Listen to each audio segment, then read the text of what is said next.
Hi, welcome to Forward Community Church Children's Ministries. I'm so glad you're here today with us as we have another Bible story. But before we get to that, I wanted to let you know that we have a YouTube channel where we've been posting all of our Bible stories and Pastor Dexter stuff, Cool Harry and all that. And we wanted you guys to check that out, and we wanted you to help us by subscribing to that so that we can reach a wider audience with the gospel. All right, our story last week was about Joseph. Remember, Joseph had a dream, and in that dream, his father and brothers came and bowed down to him. Well, that happened. Joseph was in Egypt. He was a ruler. His father and brothers came down and they bowed down before him because he had reached a high position.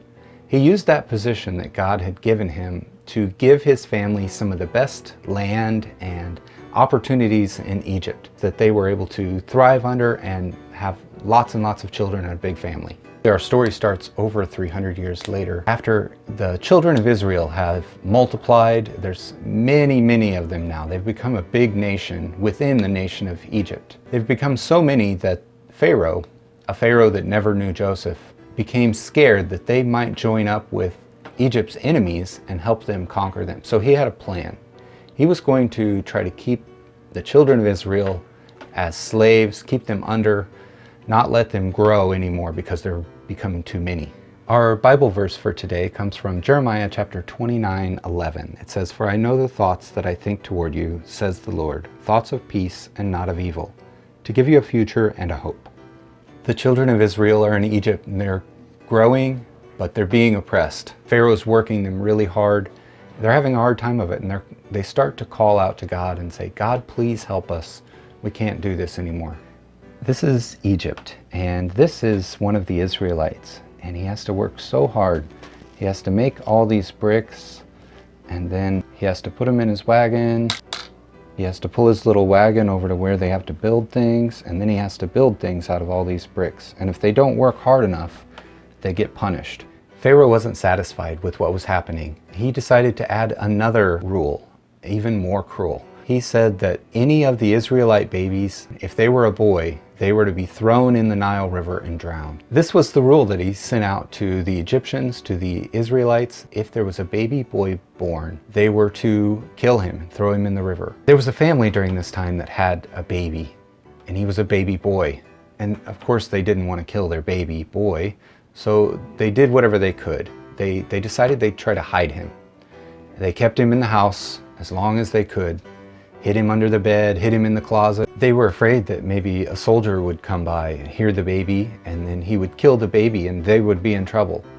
But they kept hiding him until they just couldn't anymore. They decided the only thing they could do was to make a special basket where they could hide the baby floating on the river. This is the family. Here's the mother, and here's the father. Here's the older sister, and they decided to make a basket. They put the baby in the basket, see he's happy, and they made a lid to keep him safe, and they put the lid on the basket. And then they took it down to the river. When they got to the river, the mom put the baby in and she told her daughter Miriam, "Miriam, I want you to watch your brother and make sure he stays safe. I want you to hide over there and keep an eye on him and make sure nothing happens to your baby brother." But before they closed the lid, the baby started crying. He didn't want to be closed up in the basket all alone, but Miriam told him, "Shh, shh, you have to be quiet. The guards will hear you." Even though he's crying, they had to put him in the basket to keep him safe. The mom is a little sad, but this will keep her baby safe. The mom went back home. Before Miriam hid herself, she had an idea. She saw some reeds nearby. She decided to hide the basket behind the reeds so that nobody would see him. After she hid the baby, she stayed nearby to watch to see if anything happened. While she was watching her baby brother, suddenly the Egyptian princess and some of her servants came down to the water.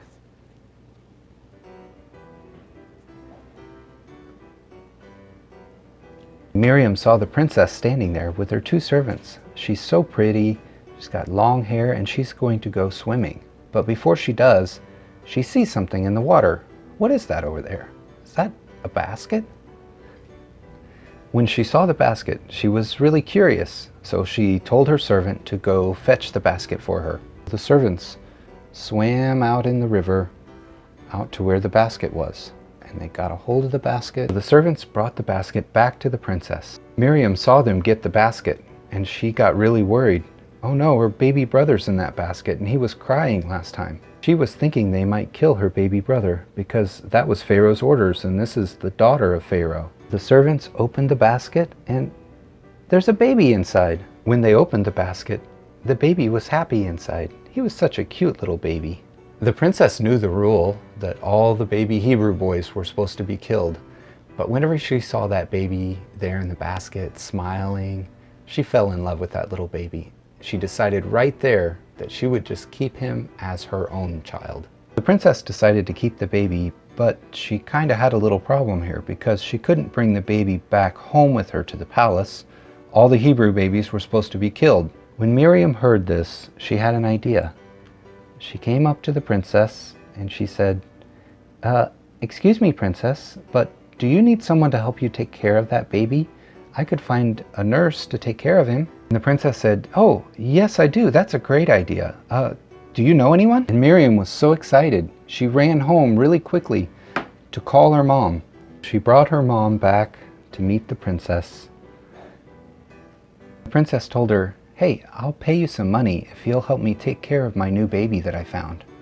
The princess gave the baby back to her mom without even knowing that it was the baby's mom. The princess named the baby Moses, which means roughly, I drew him out of the water. The baby Moses was able to go home with his own family and be with his own mom, and they even got paid. Moses was raised by his mother as a Hebrew, and later he would go to the palace to be with the princess and be raised as an Egyptian, so he would know both worlds.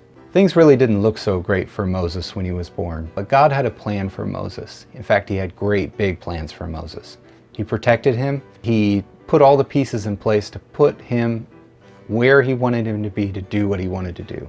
God also has a plan for you and for me. He's putting us where he wants us to be. He's protecting us. Jeremiah 29:11 says, for I know the thoughts that I think toward you, says the Lord, thoughts of peace and not of evil, to give you a future and a hope. Pharaoh had evil thoughts towards the Israelites and towards Moses, but God had good thoughts, and he protected Moses the whole way through. That's it for our story about Moses as a baby. Next week we'll be looking at how God calls Moses to deliver his people from Egypt. Thanks for watching, and don't forget to subscribe to our channel here. We'll see you all next time. God bless.